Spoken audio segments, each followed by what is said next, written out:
Shalom saudara-saudari terkasih dalam Kristus. Dunia menyaksikan lagi satu nubuatan terangkat dari halaman kitab suci.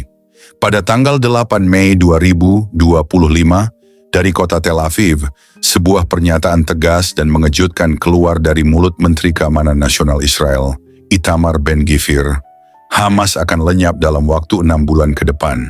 Dan bukan hanya itu, Israel memberi nama pada operasinya kali ini, Operasi Kereta Perang Gideon. Sebuah nama yang bukan sekadar strategi militer, tapi gema dari sejarah kudus, ketika Tuhan sendiri mengangkat Gideon untuk menghancurkan musuh-musuh umatnya. Dalam operasi Kereta Perang Gideon, Israel menyerang Hamas dengan tujuan menghancurkan total infrastruktur militer mereka di Gaza dan mengakhiri kekuasaan kelompok teroris tersebut. Saudaraku, nama ini bukan sekadar penamaan biasa.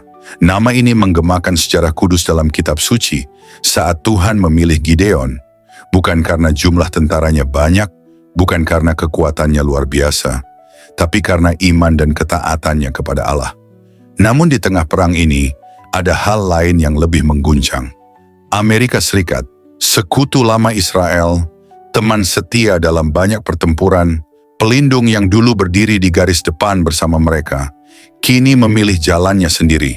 Tanpa peringatan, tanpa konsultasi, tanpa mempertimbangkan luka dan darah yang masih mengalir di tanah Gaza, mereka bernegosiasi langsung dengan kelompok Houthi. Sebuah kelompok militan yang jelas-jelas menjadi bagian dari lingkaran permusuhan terhadap Israel. Tindakan itu memicu respons keras dari Perdana Menteri Benjamin Netanyahu. Kami akan bertindak sendiri dalam membela diri, dan ucapan itu adalah gema dari masa lampau. Suara yang seperti diangkat dari halaman kitab suci.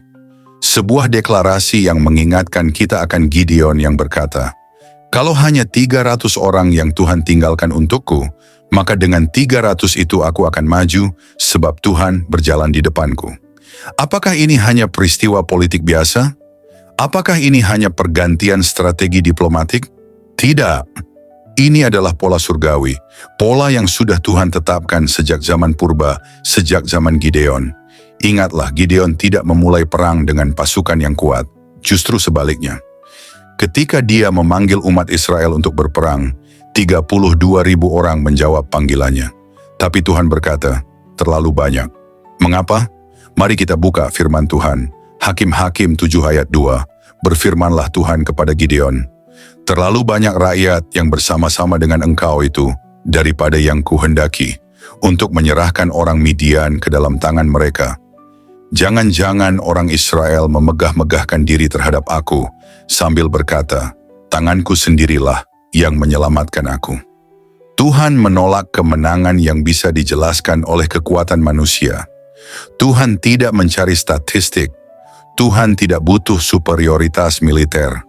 Tuhan mencari ketaatan, iman, dan kerendahan hati. Dia ingin agar semua bangsa melihat dan berkata, ini bukan kemenangan karena senjata. Ini adalah kemenangan karena Tuhan. Gideon akhirnya hanya membawa 300 orang, melawan ribuan pasukan Midian yang tak terhitung. Namun karena Tuhan ada di pihak mereka, musuh menjadi debu dan nama Tuhan dimuliakan. Kini, kita melihat Israel berada dalam posisi serupa, sendiri, ditinggalkan oleh sekutu, tapi tidak oleh Tuhan. Hamas di Gaza, Hizbullah di Lebanon, Iran di timur, Houthi di selatan. Musuh datang dari segala arah, namun Israel mulai berkata, jika dunia meninggalkan kami, maka kami akan tetap berdiri. Jika sekutu-sekutu manusia meninggalkan kami, maka kami akan bertahan di bawah lindungan sayap Tuhan. Operasi Kereta Perang Gideon bukan hanya nama militer, itu adalah panggilan dari surga. Itu adalah penggenapan nubuat zaman modern yang menyerukan bahwa kemenangan sejati bukan berasal dari jumlah, bukan dari kekuatan senjata, tapi dari perkenanan Tuhan yang hidup. Gideon dulu berdiri dalam kehinaan dan ketakutan. Dia bukan pahlawan, dia seorang pengecut yang memukul gandum sembunyi-sembunyi. Namun Tuhan berkata, akulah yang mengutus engkau. Hari ini, Israel pun mungkin dilihat dunia sebagai terpojok. Namun di mata Tuhan, mereka sedang disiapkan. Bukan untuk bertahan, tapi untuk menang. Maka jangan heran jika dunia terdiam dalam keterkejutan. Jangan heran jika kemenangan yang tak masuk akal mulai terlihat. Karena Tuhan sedang bertindak, dan ketika Tuhan turun tangan, musuh sebesar apapun tidak akan dapat bertahan. Operasi kereta perang Gideon adalah simbol bahwa tangan Tuhan belum berhenti bekerja, bahwa sejarah Alkitab bukan legenda masa lalu. Itu sedang terjadi lagi, sekarang, di depan mata kita.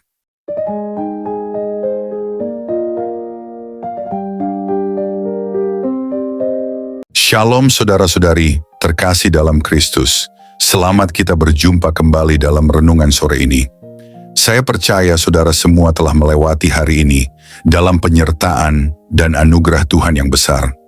Mungkin ada di antara kita yang hari ini penuh sukacita, ada pula yang bergumul dengan kelelahan, tekanan, atau bahkan kesedihan. Tetapi sore ini, mari kita duduk diam sejenak di hadapan Tuhan, membuka hati dan pikiran, sebab firman Tuhan bukan hanya penghibur, tapi pedang yang membelah kegelapan, membongkar kepalsuan, dan menegakkan yang benar.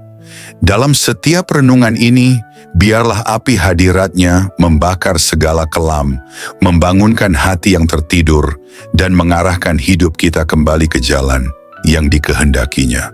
Mari kita berdoa. Tuhan Yesus, terima kasih untuk setiap napas, untuk kekuatan yang menopang kami ketika kami sudah tak mampu berdiri sendiri. Terima kasih karena ketika dunia tidak mengerti kami, Engkau tetap memeluk kami dengan kasih yang tidak bersyarat. Sore ini, kami datang dengan luka yang tak terlihat, dengan air mata yang tak sempat jatuh, dan dengan pertanyaan-pertanyaan yang belum terjawab. Tapi kami tahu, satu-satunya tempat yang aman adalah hadapan-Mu. Bicaralah Tuhan, bukan hanya ke telinga kami, tapi ke hati yang paling dalam. Pulihkan yang remuk, kuatkan yang rapuh, dan rangkul setiap jiwa yang merasa sendiri. Kami butuh Engkau, kami rindu mendengar suara-Mu. Dalam nama Yesus, kami berserah dan membuka renungan ini. Amin.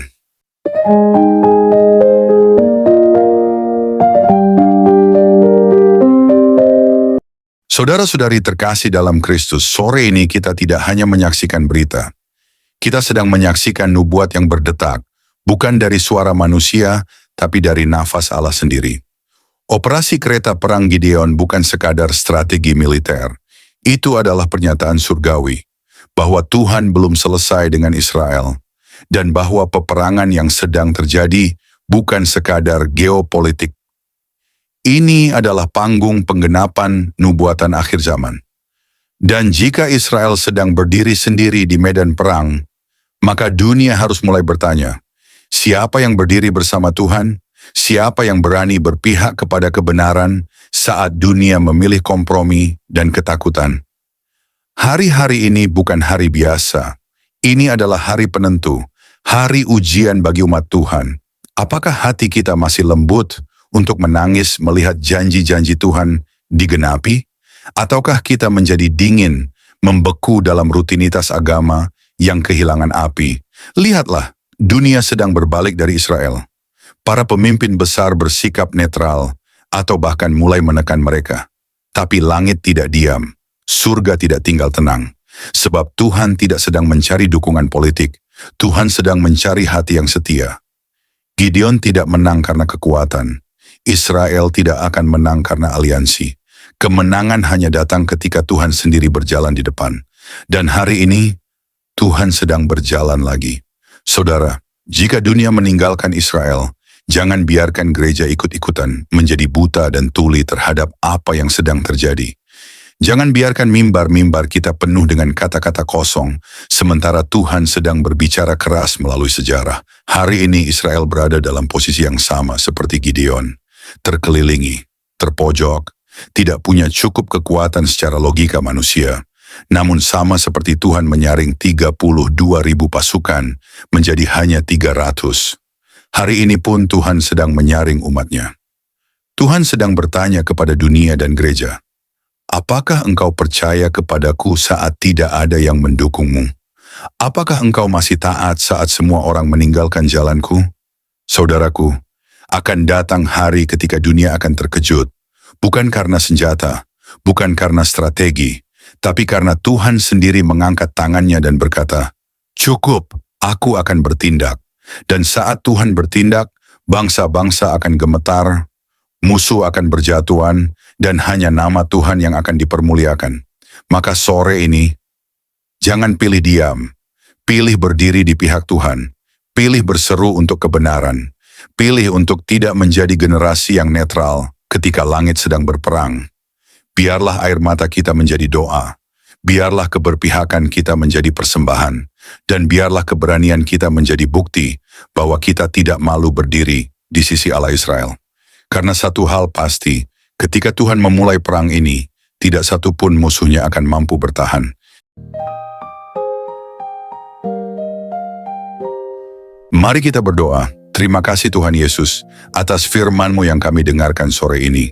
Terima kasih karena Engkau tidak pernah membiarkan kami hidup tanpa arah, tetapi selalu menyediakan firman-Mu sebagai pelita bagi kaki kami, sebagai cahaya yang menerangi jalan kami. Setiap ayat yang kami renungkan tadi adalah napas kehidupan, yang memberi pengharapan di tengah keputusasaan dan kekuatan di tengah kelemahan. Tuhan, kami sadar hidup ini tidak mudah. Begitu banyak tantangan, pergumulan, dan tekanan yang sering membuat kami lelah dan ingin menyerah. Tapi sore ini Engkau berbicara. Engkau meneguhkan kembali iman kami. Engkau mengingatkan kami bahwa kami tidak pernah berjalan sendirian. Bahwa kasih-Mu tetap teguh, tak bergeser sedikit pun. Bahkan ketika kami jatuh, Engkau tidak menjauh. Engkau justru mendekat, mengulurkan tangan, dan berkata, "Aku masih di sini." Kami mau mengucap syukur karena Engkau adalah Tuhan yang tidak pernah bosan menanti kami kembali. Tuhan yang tidak hanya melihat kekurangan kami, tetapi melihat potensi kami dalam kasih karunia-Mu. Tuhan yang tidak hanya menghitung dosa kami, tapi yang menanti dengan belas kasih, supaya kami bertobat dan hidup kembali dalam terang. Kami serahkan hati kami ke dalam tangan-Mu. Segala luka, segala kecewa, segala air mata yang mungkin tidak terlihat oleh siapapun, hanya Engkau yang tahu. Sembuhkan kami Tuhan, bangkitkan kami kembali. Ajari kami untuk percaya meski keadaan belum berubah. Ajari kami untuk tetap bersyukur meski jalan masih tampak gelap. Dan ajari kami untuk tetap setia meski jawaban belum terlihat di depan mata.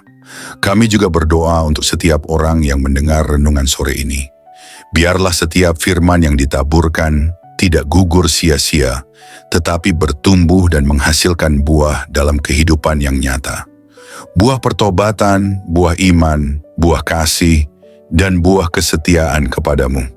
Jangan biarkan firman-Mu ini terlupakan saat kami kembali ke rutinitas kami, tapi kiranya terus menggema dalam hati, mengganggu kami ketika kami mulai menjauh dari jalan-Mu, dan mengingatkan kami untuk terus kembali pada salib-Mu. Dan ketika malam nanti kami memejamkan mata, biarlah firman-Mu masih menjadi nyanyian di hati kami, menenangkan pikiran kami, membalut luka kami, memberi damai yang dunia tidak bisa berikan, damai yang hanya Engkau sendiri yang dapat limpahkan. Terima kasih Tuhan Yesus, Engkau sungguh baik. Kami bersyukur karena Engkau masih peduli, karena Engkau masih berbicara, dan karena Engkau masih mengundang kami untuk datang lebih dekat lagi kepadamu. Kami akhiri doa ini dengan penuh rasa syukur dan kerinduan agar hidup kami benar-benar menjadi persembahan yang hidup bagi kemuliaan-Mu. Di dalam nama Tuhan dan Juru Selamat kami, Yesus Kristus, kami berdoa. Amin.